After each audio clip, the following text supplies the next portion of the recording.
Hello friends, இன்றைக்கி நம்ம சேனலில் ஸ்கெட்சப்பில் எதை பற்றி பார்க்க போகிறோம்னா குரூப் அண்ட் காம்பனன்ட் இதை பற்றி தான் பார்க்க போகிறோம்.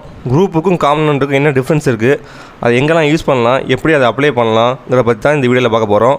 நம்ம சேனலில் ஸ்கெட்சப், இ-டேப்ஸ், எஸ்டிமேஷனை பற்றின வீடியோஸை நம்ம ரெகுலராக அப்லோட் பண்ணிகிட்ருக்கோம். அதே மாதிரி சிவில் கான்செப்ட் பற்றி வீடியோஸை நம்ம வந்து ரெகுலராக அப்லோட் பண்ணிகிட்ருக்கோம். ஸோ நீங்கள் சிவில் ஸ்டூடெண்ட்டாக இருந்தாலும் சரி, ஆர்கிடெக்ட் ஸ்டூடெண்ட் இருந்தாலும் சரி, நமக்கு சேனல் கண்டிப்பாக உங்களுக்கு யூஸ்ஃபுல்லாக இருக்கும். ஸோ மறக்காமல் நம்ம சேனலை சப்ஸ்கிரைப் பண்ணி வச்சுக்கோங்க. ஸோ இப்போ வாங்க வீடியோக்குள்ளே போகலாம். ஃபஸ்ட்டு குரூப்பை பற்றி பார்த்துருவோம். ஸோ மற்ற சாஃப்ட்வேர்ஸில் பார்த்திங்கன்னா வந்து குரூப்புங்கிறது வந்து ஒரு சாதாரண விஷயமா இருக்கும். ஆனால் ஸ்கெட்சப்பில் வந்து குரூப் அண்ட் காம்பனன்ட் பார்த்திங்கன்னா வந்து ரொம்ப முக்கியமான விஷயம். ஸோ நீங்கள் வந்து எந்த பில்டிங் எடுத்து நீங்கள் ட்ராயிங் செஞ்சாலும் சரி, நீங்கள் குரூப் அண்ட் காம்பனன்ட் பண்ணிங்கன்னா உங்களுக்கு வந்து ஆல்ட்ரேஷன் பண்ணுறதுக்கு உங்களுக்கு ஈஸியாக இருக்கும். ஸோ அது குரூப் எப்படி பண்ணணும்னு ஃபஸ்ட்டு பார்ப்போம். ஃபஸ்ட்டு வந்து ஒரு ஆப்ஜெக்டை நான் க்ரியேட் பண்ணிக்கிறேன். ஸோ இப்போ ஒரு ஆப்ஜெக்ட் நான் க்ரியேட் பண்ணியிருக்கேன். இந்த ஆப்ஜெக்ட் நான் செலக்ட் பண்ணும்போது பார்த்திங்கன்னா வந்து எனக்கு வந்து இது சிங்கிள் ஃபேஸாக இருக்குது, இது சிங்கிள் ஃபேஸாக இருக்குது, சிங்கிள் ஃபேஸாக இருக்குது.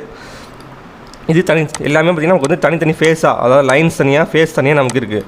ஸோ இதை வந்து நம்ம வந்து ஒரே குரூப்பாக மாற்றணும், அதாவது ஒரே ஆப்ஜெக்டாக மாற்றுறதுக்கு தான் நமக்கு வந்து அந்த குரூப் அண்ட் காம்பனன்ட் யூஸ் ஆகும். ஸோ குரூப்புக்கும் காம்பனன்ட்டுக்கும் டிஃப்ரென்ஸ் இருக்குது. ஸோ முடிஞ்ச வரை வீடியோ ஸ்கிப் பண்ணாமல் பாருங்கள். அந்த குரூப்புக்கும் காம்பனன்ட்டுக்கு என்ன டிஃப்ரென்ஸுங்கிறத அந்த வீடியோவில் லாஸ்ட்டில் சொல்கிறேன். ஸோ இப்போ குரூப் பண்ணுறது பார்த்திங்கன்னா வந்து ஜஸ்ட் அதை ஃபுல்லாக செலக்ட் பண்ணிக்கோங்க. இல்லாட்டி நீங்கள் ட்ரிபிள் கிளிக் பண்ணாலும் நமக்கு ஃபுல்லாக செலக்ட் ஆகிடும். செலக்ட் பண்ணதுக்கப்புறம் ஜஸ்ட் லெஃப்ட் கிளிக் பண்ணிவிட்டு மேக் குரூப் பண்ணிங்கன்னா அது நமக்கு அது குரூப் ஆகிடும்.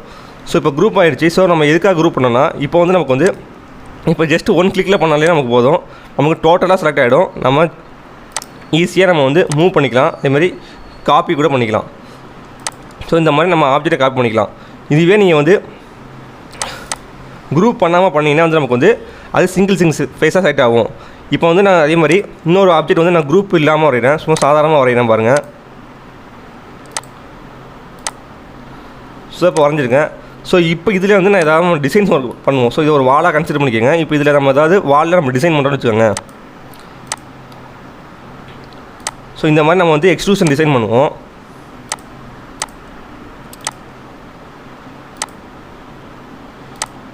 ஸோ இந்த மாதிரி நம்ம எக்ஸ்ட்ரூஷன் டிசைன் நம்ம நிறையா வந்து எலிவேஷனுக்காக பண்ணுவோம்.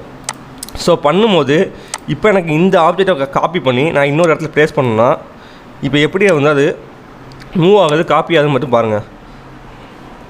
ஸோ இந்த மாதிரி நமக்கு வந்து எரர்ஸ் வரும். ஸோ நீங்கள் குரூப் பண்ணாமல் காப்பி பண்ணிங்கன்னா வந்து அதுக்கு எரர்ஸ் வரும். ஸோ இதே நீங்கள் வந்து குரூப் பண்ண ஆப்ஜெக்ட், இந்த ஆப்ஜெக்ட் நீங்கள் ஃபஸ்ட்டு குரூப் பண்ணிட்டோம். ஸோ இதுக்கு மேலே நீங்கள் வரைஞ்சிங்கன்னா அது நமக்கு வந்து அந்த எரர்ஸ் நமக்கு வராது. ஸோ நமக்கு நீட்டாக நமக்கு டயக்ராம் வரும். நம்ம வந்து கிளைண்ட்ஸ் இந்த ஆல்ட்ரேஷன் சொன்னாலும் நம்மளால் குயிக்காக பண்ணி கொடுக்க முடியும். ஸோ இங்கே பாருங்கள்,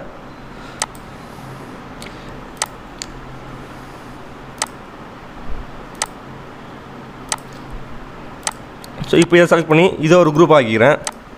இதையும் செலக்ட் பண்ணி ஃபுல்லாக செலக்ட் பண்ணும்போது அந்த ஆப்ஜெக்டை ஃபுல்லாக செலக்ட் பண்ணணும். செலக்ட் பண்ணி இதையும் ஒரு குரூப் ஆக்கிக்கிறோம். ஸோ இப்போ நீங்கள் இதை வந்து மூவோ இல்லை காப்பியோ பண்ணும்போது பார்த்திங்கன்னா வந்து நமக்கு வந்து ஈஸியாக காப்பி ஆகிடும், மூவ் ஆகிடும். அதே மாதிரி எரேஸ் பண்ணாலும் நமக்கு வந்து மொத்தமாக நமக்கு எரேஸ் ஆகிடும். இதே பாருங்கள், இதை எரேஸ் பண்ணும்போது பார்த்திங்கன்னா வந்து நமக்கு ஒரு லைனாக நமக்கு எரேஸ் ஆகும்போது நமக்கு எரர்ஸ் வரும். ஸோ அதனால் உங்கள் பில்டிங்கை நீங்கள் எவ்வளோ தூரத்துக்கு நீங்கள் குரூப்போ காம்பனண்ட்டோ பண்ணும்போது உங்களுக்கு வந்து ஆல்ட்ரேஷன் பண்ணுறதுக்கு ஈஸியாக இருக்கும். ஸோ ஒரு வால் ட்ராயிங் பண்ணாலும் சரி, அதை குரூப் பண்ணி ட்ராயிங் பண்ணுங்கள்.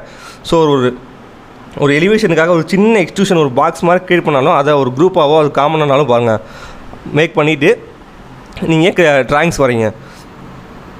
இப்போ வந்து இதை வந்து நம்ம குரூப் ஆக்கிட்டோம். ஸோ இந்த குரூப் போட்டு எப்படி வெளில வருதுன்னா பார்த்திங்கன்னா வந்து ஜஸ்ட் லெஃப்ட் கிளிக் பண்ணிவிட்டு எக்ஸ்ப்ளோரர்னு இருக்கும். ஸோ அதை கிளிக் பண்ணிங்கன்னா பார்த்திங்கன்னா வந்து அந்த குரூப் போட்டு நமக்கு வெளில வந்துடும். மறுபடியும் நம்ம குரூப் பண்ணால் மறுபடியும் அதை செலக்ட் பண்ணிவிட்டு லெஃப்ட் கிளிக் பண்ணிவிட்டு மேக் குரூப் கொடுத்தோன்னா நமக்கு வந்து அது குரூப் ஆகிடும். ஸோ இப்போ குரூப் பண்ணுறது எப்படி பார்த்துட்டோம். ஸோ இந்த குரூப்புக்குள்ளேயே நம்ம வந்து ஆல்ட்ரேஷன் பண்ணணும்னா ஜஸ்ட் அந்த டபுள் கிளிக் பண்ணிங்கன்னா நம்ம வந்து அந்த ஆப்ஜெக்ட் மட்டும் தனியாக இருக்கும். மற்ற ஆப்ஜெக்ட்லாம் பார்த்திங்கன்னா வந்து லைட் கலர்லேயும், இந்த ஆப்ஜெக்ட் பார்த்திங்கன்னா நமக்கு டார்க் கலர்லேயும் இருக்கும். ஸோ நீங்கள் ஆல்ட்ரேஷன் பண்ணுறதா இருந்தால் நீங்கள் வந்து இதில் எரேஸ் பண்ணாலும் உங்களுக்கு எரேஸ் ஆகாது. ஸோ இதில் மட்டும் தான் உங்களுக்கு எரேஸ் ஆகும். ஸோ அதனால் நமக்கு வந்து ஆல்ட்ரேஷன் ஒர்க் நமக்கு வந்து குயிக்காக இருக்கும். ஸோ அதனால் முடிஞ்ச வரையும் குரூப் பண்ணி பாருங்கள். அதே மாதிரி தான் இப்போ காம்பனண்ட்டும். ஸோ இப்போ காம்பனண்ட்டுக்கு இதுக்கு என்ன டிஃப்ரென்ஸ்னால், இப்போ பாருங்கள், இப்போ ஒரு ஆப்ஜெக்ட் நான் க்ரியேட் பண்ணுறேன்.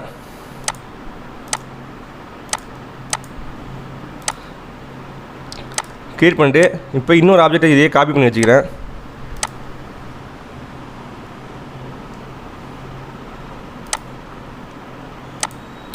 ஸோ இப்போ வந்து ரெண்டுமே வந்து நமக்கு வந்து தனித்தனி ஆப்ஜெக்டாக இருக்குது.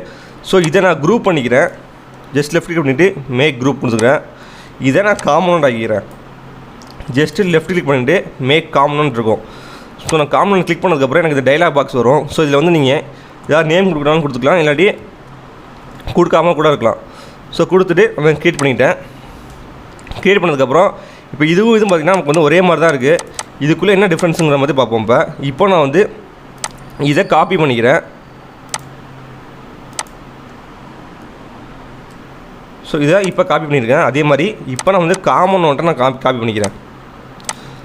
ஸோ இப்போ காமன் ஒன்றையும் நான் காப்பி பண்ணிக்கிறேன். ஸோ இப்போ வந்து நான் குரூப்புக்குள்ளே போய்க்கிறேன். குரூப்புக்குள்ளே போய் நான் இங்கே தான் ட்ராயிங்ஸ் வரைஞ்சேன்னா எனக்கு இதில் மட்டும் தான் எனக்கு சேஞ்ச் ஆகுது. அதாவது இதுலேருந்து நான் காப்பி பண்ணி இதில் வச்சுருக்கேன். எனக்கு இதில் எதுவுமே சேஞ்ச் ஆகலை. நான் இதே மாதிரி வந்து எனக்கு இங்கே வரைகிறது எல்லாமே எனக்கு வந்து இந்த இடத்துலையும் நான் காப்பி பண்ண இடத்துலையும் வேணும்னா நீங்கள் வந்து அதுக்கு காம்பனண்ட் பண்ணிக்கணும். குரூப் பண்ணால் பார்த்திங்கன்னா வந்து அதுக்குள்ளே ஆப்ஜெக்டில் மட்டும்தான் நமக்கு வந்து நம்ம எந்த ஆல்ட்ரேஷன் பண்ணாலும் வரும். ஆனால் காமன் பண்ணிங்கன்னா நீங்கள் வந்து அதுலேருந்து எத்தனை நம்பர் ஆஃப் காப்பீஸ் எடுத்தீங்களோ அத்தனை நம்பர் ஆஃப் காப்பீஸ்லையும் பார்த்திங்கன்னா வந்து அந்த ஆல்ட்ரேஷன் வரும். ஸோ இப்போ நான் இதுலேருந்து இதில் காப்பி பண்ணி வச்சுருக்கேன். நான் இங்கே வந்து எக்ஸ்ட்ராவாக ட்ராயிங் வரைஞ்சிருக்கேன். ஆனால் அந்த ட்ராயிங் வந்து எனக்கு இங்கே வந்து ஷோ ஆகலை. அதே இப்போ நான் காமனில் போய் ஆல்ட்ரேஷன் பண்ணுறேன் பாருங்கள்.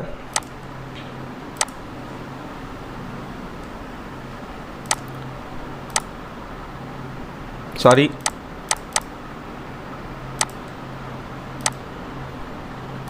ஸோ இங்கே பாருங்கள் டிஸ்பிளே ஆகுது பாருங்கள். நான் இங்கே ஒரு ரெக்டாங்கிள் வரைஞ்சாலும் எனக்கு இங்கே டிஸ்பிளே ஆகும். அதே மாதிரி நான் ஆஃப்செட் வரைஞ்சாலும் எனக்கு வந்து அங்கே ஆஃப்செட் ஆகும். ஸோ நான் எக்ஸ்ட்ரூஷன் பண்ணாலும் அங்கே எக்ஸ்ட்ரூஷன் ஒர்க் நடக்கும். ஸோ இந்த மாதிரி நீங்கள் வந்து கலரிங் கொடுத்தாலும் பார்த்திங்கன்னா வந்து அங்கே கலரிங் ஆகும். அதே மாதிரி நீங்கள் வந்து பார்த்திங்கன்னா நம்ம டிசைன் பண்ணும்போது சின்ன சின்ன பாக்ஸ் வச்சு டிசைன் பண்ணுவோம். அந்த பாக்ஸுக்குலாம் ஒரே கலராக கொடுக்கணும்.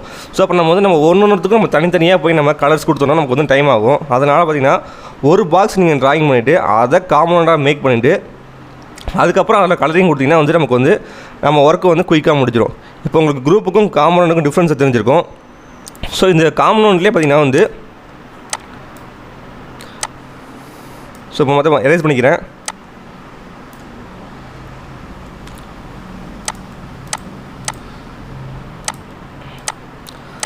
ஸோ இப்போ வந்து இதை ஒரு காம்பனண்ட்டாக நான் மேக் பண்ணிக்கிறேன். ஸோ காம்பனண்ட்டாக நான் வந்து மேக் கொடுத்துக்கிறேன். ஸோ இப்போ இதுலேருந்து எனக்கு வந்து 3 காப்பீஸ் நான் எடுத்துக்கிறேன். அதாவது காப்பி பண்ணிக்கிறேன்.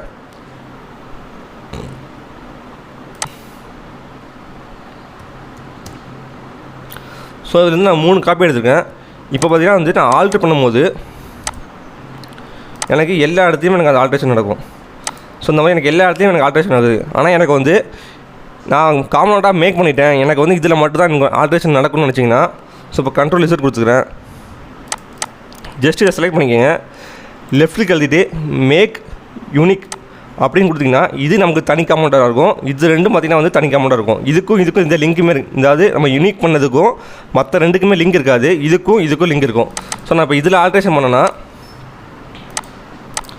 இது ரெண்டுத்துக்கு மட்டும் தான் நான் ஆல்ட்ரேஷன் ஒர்க் நடக்கும். இதுக்கு நடக்காது. இது நமக்கு வந்து தனி காம்பனண்ட்டாக ஆகிடும். சாரி, இது வந்து நமக்கு வந்து தனி காம்பனண்ட்டாக இருக்கும். இதில் நம்ம எந்த ஆல்ட்ரேஷன் ஒர்க் பண்ணாலும் அந்த இடத்துல நமக்கு ஆல்ட்ரேஷன் ஆகாது. அதாவது நீங்கள் வந்து ஒரு காம்பனண்ட்டை எடுத்துகிட்டு போய் இன்னொரு இடத்துல ப்ளேஸ் பண்ணுறீங்க.